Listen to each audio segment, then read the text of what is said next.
Hi, I'm John, and this is Scarlett the Four-Eyed Cuda. Today we're going to execute part 4 of the charging system upgrade. Part 1 was to run a 4-gauge wire.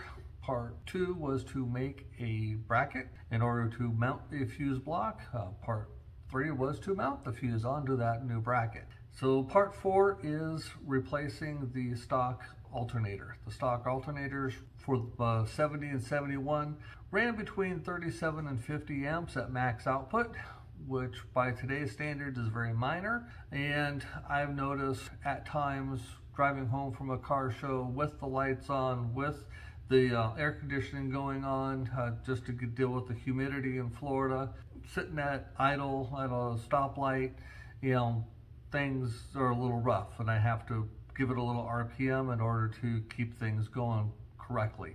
They might need to deal with a high idle adjustment screw on the carburetor as well, but we'll deal with that at a later episode. But I wanted to at least make sure that all the amperage was there to begin with before trying to fight a gremlin that wasn't even in the same ring. What am I going to replace it with? I'm going to replace it with a square back alternator. So they call it a square back because it looks kind of like a rectangle or a square for those that are dimensionally challenged.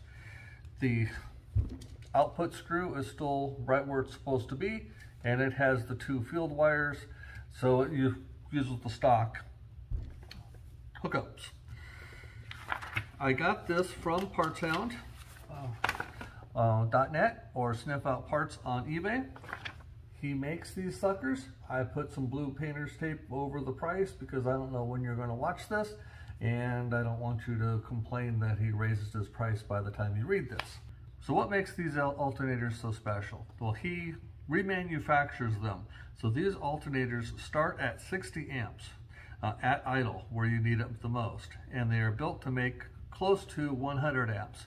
Most of them test between 90 and 100 depending upon the individual windings. And no copper wire is 100% perfect in diameter all the way across its length. So there's some natural variations in that in the manufacturing process. So I will be using a stock Mopar unit, granted for a newer model year, that's been upgraded with windings and rectifiers to put out a higher output. And that's why I wanted to put that extra wire going directly to the battery in order to keep that going, because that little 12-gauge wire won't handle 60 amps. That's just not going to happen. Not only is the wire not going to do it, the connector at the fuse at the firewall isn't going to handle it either. And that's where people make mistakes. They go and they update and upgrade and take care of things, and they think they're doing some benefits to themselves, and they're not thinking things through, and the old stock harness can't handle it. And that's why I'm taking the advantage of going around that stock harness and putting it straight to the battery, so we don't have that problem. So first step is to start the car, put on our amp gauge, see what we've got again. It was around 5-6 amps bypassed before. Make sure that's still the same, and then we'll swap the alternator out. We'll do it again, and we'll see how many amps go straight through to the battery. It might be the same, it might be an upgrade. According to his documentation, it should be quite the upgrade. So let's give her a shot and start turning some rings. All right, so we started the car up. We got our amp meter going. Looks like we're bypassing directly to the battery about 3, sometimes 4, sometimes 2. As the battery charges, as the output goes, as the engine RPM, it's never 100% stable, but we got a good baseline. In order to show that we are actually bypassing and we are charging the battery directly.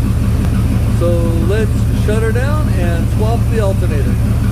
All right, so I don't think you really need to see me turn the wrench because it's just 2 screws or 2 bolts. You've got one up here at the top of the alternator. You've got one down here at the bottom. I believe this one is 9/16 and this one is 1/2 inch. and then you've got your 7/16 that hook up your output to your battery wires. And then here, this little green and blue wire, you can't really see the blue because it's on, but it's right about here.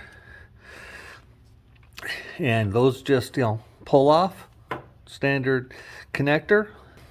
If you are uncomfortable, I'd suggest taking a picture. That way you know which is which, but they are color coded. One's green, one's blue. So I'm going to remove the bolt, remove my wires, probably remove my wires first, then remove the bolts, then free it from the belts and put the new one on.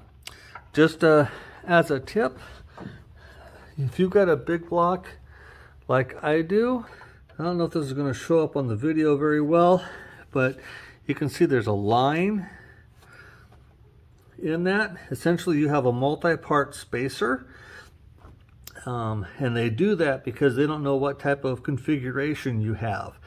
If you have the brackets for the air conditioner and you've got a big block versus a small block, the different attachment points, and you've got the radiator hose or the heater hose clamp wire or clamp in there, that all takes up space. So that's why you've got that little multi-part piece in there.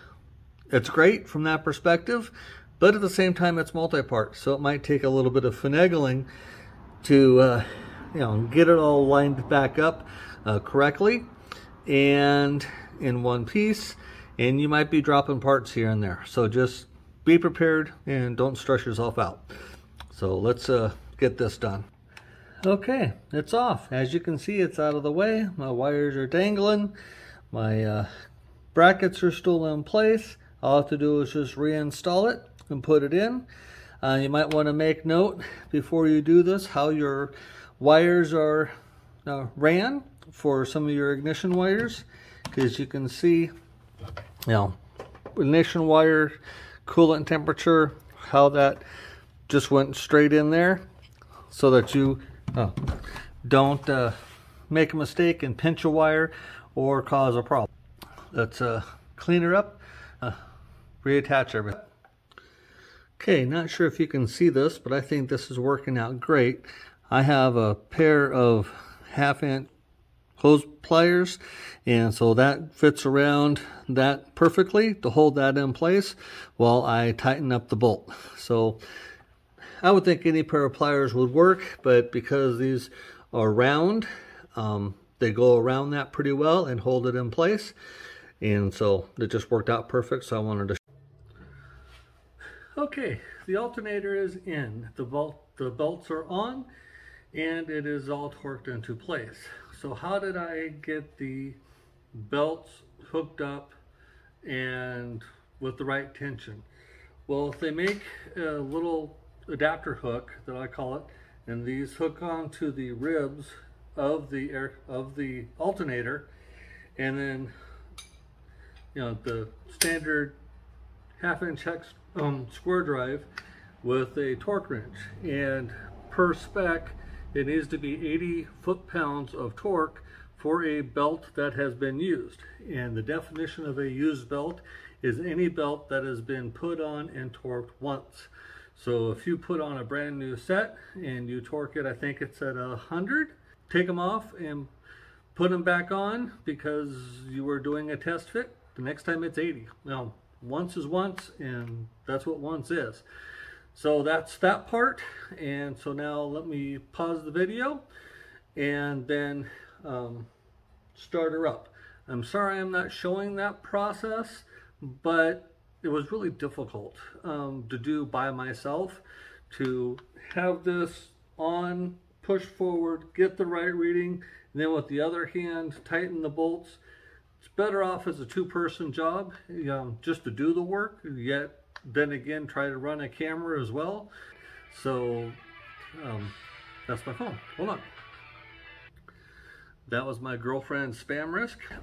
It's done, it's in. Let's start it up and take a new reading off the alternator and see how she does at idle, because that was the whole point, was to get more charging amps at idle. So hold on and I'll move the camera over and start her up. Okay, as you can hear, she's going. I've got the voltmeter hooked back up from my fuse from before. Hopefully you can read that. Glare might be a little bad, sorry. And there's my amps coming off the alternator with the new volt. If you remember right, it was about 4 to 6 last time. Now I'm at about 13 to 15 maybe, just at idle. So that's an improvement. A little better charging, all going straight to the battery for use. So this concludes the charging system upgrades. We've upgraded a direct charge cable to 4 gauge and bypassing the amp and the entire dash. We have added a fuse block and a bracket to hold that fuse. I have a 60 amp fuse in there right now, and it seems to be holding just fine. It is a slow blow, so it can handle some inrush, which is awesome. And then I have the little voltmeter on the fuse block that came with it, which is really handy. I like it. The alternator has been upgraded and replaced with the new square back style with a higher amp output at idle. And now she's ready to go. She started up just fine, like you heard. This concludes a 4-part series on upgrading the charging system on the 701 CUDA. Please like, share, and subscribe, and I will see you on the next video. Take care.